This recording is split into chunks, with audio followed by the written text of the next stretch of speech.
డబ్బు, అనారోగ్యం, ఉద్యోగం, వ్యాపారం అప్పులతో బాధపడుతున్నారా? వెంటనే జేకేఆర్ గురువు గారికి కాల్ చేసి ఈ వెబినార్ లో జాయిన్ అవ్వండి.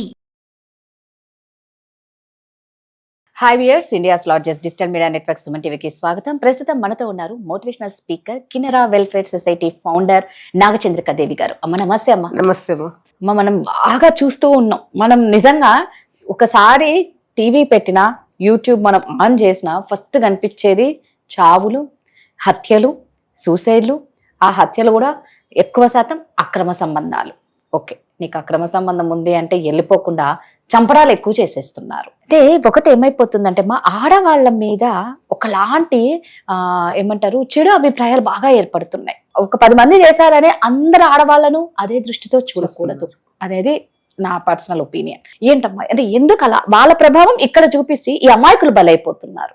కానీ వాళ్ళు సరే మ్యారేజ్ అయ్యింది, పెళ్లి అయిపోయిన తర్వాత పెళ్లి కాకముందంటే అది ఏదో కాలేజీలో తిరుగుతూ పిల్లలు ఉండే చెప్పాం కదా, చదువులు కావచ్చు దానివల్ల అప్పుడు ఏదో చేస్తున్నారు అని అంటే అది వేరే విధంగా ఉంటుంది. పెళ్ళి అయిన తర్వాత ఒక ఆడది గడప దాటింది, ఇలా తయారైంది అంటే నా అభిప్రాయం మాత్రం వెనకాల ఆ అమ్మాయిని అనడం కాదు, అక్కడ ఏం జరుగుతుందో ఎవరికి తెలుస్తుంది. 4 గొడవల మధ్య జరిగేది ఎవరికి తెలియదు కదా, తెలియదు. ఇప్పుడు ఆ అమ్మాయిని అంటున్నాం, ఆ మనసులో కొంతమంది ఉంటారు చెడ్డవాళ్ళు, నేను కాదంటాం, మంచి వాళ్ళ గురించి మనం చూద్దాం. ఇప్పుడు ఆడది ఎప్పుడు కూడా కావాలని చెడిపోవాలని కానీ నలుగురిలో పోయి గడప దాటి బయటికి పోయి బాధలు పడాలని ఏ ఆడది కూడా అనుకోదు. సంతోషంగా ఉండాలి భర్తతో అనుకుంటుంది.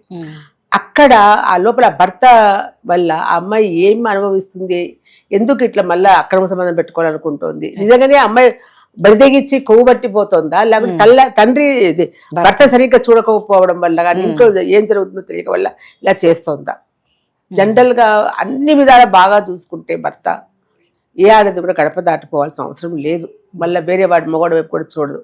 అంటే బయటికి పోయి మగవాళ్ళతో తిరిగి అంత సంస్కారము మనలాంటి మన మధ్యతరగతి వాళ్ళు కావచ్చు, వాళ్ళు మనం ఎప్పుడు చెయ్యం మనము. కానీ అలా ఎక్కువ జరుగుతుంది అని అంటే హై క్లాస్ లో కూడా కొన్ని జరుగుతూ ఉంటాయి, లో క్లాస్ లో ఇంకా ఎక్కువ జరుగుతాయి. అది ఇప్పుడు హై క్లాస్ లో జరుగుతున్నాయి అంటే ఇప్పుడున్న నాగరికత అట్లా ఉంది. అలా చదువులు కావచ్చు, వాళ్ళు చూడండి డ్రెస్సింగ్లు అమ్మాయిలు ఏదన్నా డ్రెస్సు గురించి మనం మాట్లాడినామంటే, ఇప్పుడు మీరు ఇంత చక్కగా ఉన్నారు, డ్రెస్ వేసుకొని ఇది వేసుకొని దాని కథ వేరే, ఈ అందం వేరే కదా. ఆ అమ్మాయి పెళ్లి చేసిన తర్వాత మామూలుగానే ఉంటారు, బాగానే ఉంటుంది. ఒకవేళ ఇష్టాలు ఉంటే భార్య భర్త మాట్లాడుకోవచ్చు, చేసుకోవచ్చు అని. కొంతమంది ఇలా పెళ్లి కాకముందు ఎవరిని ప్రేమించినాను అని చెప్తే ఆ అమ్మాయిని వేరే ప్రేమించిన అబ్బాయికి పెళ్లి చేసిన భర్తలు కూడా ఉన్నారు, నాకు తెలుసు. మొన్న కూడా ఒక న్యూస్ వచ్చిందమ్మా, ఆడికి పెళ్లి నార్త్ సైడ్ భార్యాభర్తలు ఎందుకు వచ్చినా కూడా ఇది నన్ను చంపేస్తదేమో అని ఎవరితో సంబంధం ఉందో వారితో పెళ్లి చేసేసాడు వాడు. లాస్ట్ కి ఆడు కూడా వదిలేసాడు. ఇప్పుడు ఆ అమ్మాయి పరిస్థితి ఏందో అర్థం. అది అది అది అది ఉన్నంతలోనే ఇప్పుడు నువ్వు చేసుకున్న తర్వాత నీకు కావాల్సిన విధంగా నువ్వు మార్చుకో, టైం పడుతుంది. ఇద్దరు అర్థం చేసుకొని ఒకరినొకరు చేసుకోవడానికి టైం పడుతుంది. ఈ చంపుకోవడాలు అంటే నాకు అర్థం కావడం, అంత క్రూరత్వం ఎందుకు వస్తుంది అని నాకు అనిపిస్తుంది. అతను చంపాలని నేను 2-3 చూసాను. నేను కూడా అది జరిగినటివా లేకుంటే మనం మామూలుగా మీడియాలో కాదు, కానీ యూట్యూబ్లో అందుకు చూసాను నేను. ఆ భర్తను చంపేసినారు, అది అక్రమ సంబంధం పెట్టుకొని. ఆ అబ్బాయి చాలా బాగా చూసేవాడంట అమ్మాయిని, చాలా బాగా. కానీ ఎందుకు మరి వాళ్ళ స్నేహితులు వచ్చాడు ఇంట్లోకి, తర్వాత మా అమ్మాయిని చదివించాడంట అబ్బాయి. ఇంకా అమ్మాయి ఏం చదువుకోలే పెళ్ళైనప్పుడు. అమ్మాయి అన్ని విధాల అమ్మాయికి సహకరించి చదివించి ఆమె జాబ్ ఇప్పించి, అతనికి ఇతను కూడా సాఫ్ట్వేర్ చదివించి ఆమెను జాబ్ చేస్తుందంట. అక్కడ అతను ఎక్కడైతే పోతుందో జాబ్కు, అక్కడ ఒక అతను ఈమెకు పరిచయం అయ్యి వాళ్ళిద్దరూ మరి ఇదేమంటారు ఇదైపోయి ఇద్దరు ప్లాన్ చేసుకొని అతను చంపాలని చూస్తున్నారు. కారు యాక్సిడెంట్ చేయడానికి చేశారు, కానీ అతను బతికి బయటపడ్డాడు. ఇప్పుడు అది ఎవరిది తప్పు? అమ్మాయి తప్ప, అబ్బాయి తప్ప? అమ్మాయిదే తప్పు కదా. అమ్మాయిదే తప్పు. ఇక్కడ ఇలాంటి వాళ్ళు మంచి ఆడవాళ్ళు కూడా ఉంటారు. ఇప్పుడు మంచిగా బాగా ఉండే జీవితాన్ని నువ్వు చేతిలో నాశనం చేసుకొని నువ్వు ఒరిగింది. ఇప్పుడు ఇద్దరు జైలుకి పోతారు, వాడు పోతాడు, నువ్వు పోతావు. ఏమనుభవిస్తున్నావు? కరెక్ట్. ఏం సాధించినావు నువ్వు దీనివల్ల? ఇట్లాంటివి కూడా చాలా వస్తున్నాయి. అసలు మీడియా టీవీ చూడాలన్నా, ఫోన్ యూట్యూబ్ చూడాలంటే భయం అవుతుంది. నిజంగా అంత క్రైమే ఎక్కువ, క్రైమ్ తక్కువ ఉంటుంది, క్రైమే ఎక్కువ, న్యూస్ కన్నా న్యూసెన్స్ ఎక్కువ అయిపోయింది. ఆ సినిమాలలో కూడా అంతే. ఆ సినిమాలలో చూపించే విధానం ఎట్లుంటాయి, టీవీలలో ఆడదాన్ని ఒక క్రూరత్వంగా ఆడంటే అసలు ఒక రాక్షసులాగా చూపిస్తున్నారు. ఎక్కడ ప్రేమ అనురాగము మమత ఉండే ఆడదాన్ని ఎక్కడ చూపించడం లేదు. అసలు ఎక్కడ చూసినా రాక్షసే. అంత రాక్షసత్వంగా ఆ టీవీ చేసే వాళ్ళైనా వాళ్ళు చెప్పరా అనిపిస్తుంది నాకైతే. యాక్టింగ్ చేసే వాళ్ళు కూడా నిజంగా అంత క్రూరత్వం ఉంది ఆడవాళ్ళలో. మగవాళ్ళ లేదా? ఎందుకు లేదమ్మా, బాగుంది. బాగుంది. ఎన్ని జీవితాలు పైన అట్లా ఇదైపోయి చాలా మంది ఒంటరిగా బతుకుతున్నారు. నాకు అనిపిస్తుంది ఒకసారి మనం బయటకు వచ్చిన తర్వాత మనం ఎంతో జాగ్రత్తగా బతికి మన ఉద్యోగం చేసుకుంటావు, పని చేసుకుంటావు, మళ్ళీ ఇంకొక మగోడిని నమ్మడం అనేది చాలా తప్పు. అసలు ఏ మగోడైనా అంతే. ఎవరు కూడా అంటే పెళ్ళి అంటే వారి మీద పిల్లల మీద ఉన్నంత ప్రేమ కొత్తగా వచ్చిన ఆమె మీద ఎందుకు ఉంటుంది? 2 రోజులు ఉంటుంది, 1 సంవత్సరం చూస్తాడేమో బాగా. తర్వాత వాడి భార్య వాడి పిల్లలు వాడికే కావుతారు. ఈ అమ్మాయి రోడ్డు మీద పడుతుంది, అవమానం పాలవుతుంది. ఇది ఆడవాళ్ళు బాగా తెలుసుకొని నువ్వు ఒంటరి అయినావు అనుకో, చక్కగా నువ్వు మంచిగా పెళ్లి కానతనో లేకుంటే నువ్వు పెళ్లి చేసుకోలేదు. అవునమ్మా, హాయిగా ఉండు. ఎందుకు ఇట్లా? దీనివల్ల నువ్వు సాధించింది కూడా ఏమి లేదు కదా.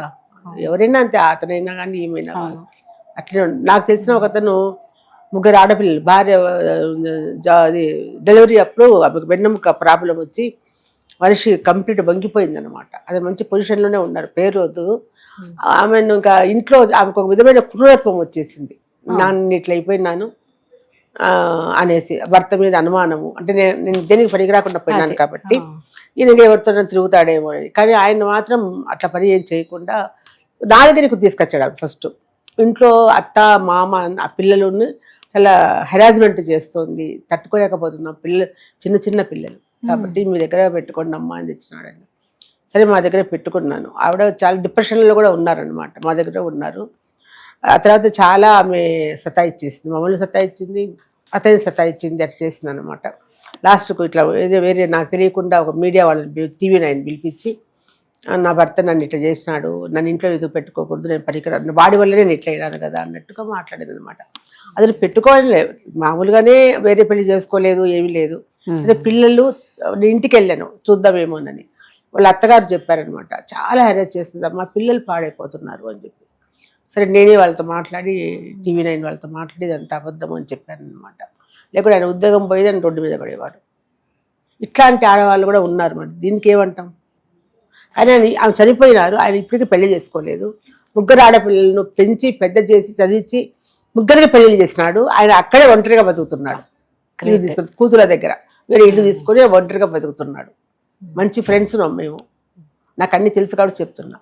మరి ఇలాంటి మగవాళ్ళు ఉన్నారు కదా, అందరు మగవాళ్ళని కూడా తిడుతున్నాము మేము అని. మరి ఇలాంటి వాళ్ళు కూడా ఉన్నారు కదా, అది ఎందుకు అనుకోకూడదు? నిజమే. ఏది ఏమైనా కూడా ఒక మనిషిని నమ్ముకున్న వచ్చిన తర్వాత జాగ్రత్తగా చూసుకోవాల్సినది, ప్రేమగా బాధ్యతగా చూసుకోవాల్సిన ఇది అతనికి ఉంది. ఉండే దాంట్లో అడ్జస్ట్ అయిపోయి అతను అర్థం చేసుకొని సంసారాన్ని సరిగ్గా చేసుకోవాల్సిన ఈమెకు ఉంది. ఇద్దరు సరిగ్గా ఉంటేనే ఆ సంసారం సాగుతుంది, పిల్లలు కూడా సంతోషంగా ఉంటారు, ఆ ఫ్యామిలీ బాగుంటుంది, ఆ ఇంట్లో పెద్దవాళ్ళు ఉండాలి. కరెక్ట్ అమ్మా. మన మనసు ఇప్పుకొని కష్టాన్ని చెప్పుకోవడానికి వాళ్ళు ఉండాలి. అది లేకుండా పోవడం వల్లనే ఇంట్లో అత్త వద్దు, మామ వద్దు, అమ్మ వద్దు, నాన్న వద్దు, ఎవరు వద్దు, మేమే ఉండాలి. మంచి చెడు చెప్పేటోళ్ళు ఎవరు లేకుండా పోయినారు. నువ్వు అట్లా ఉన్నప్పుడు నీకు చెప్పాలి కదా వాళ్ళు. అవును, అది ఏది వచ్చిన టాపిక్ కుటుంబం మీదకే వస్తుంది రాదా? అంతే. కరెక్ట్ అమ్మా, సూపర్ అమ్మా, థ్యాంక్ యూ.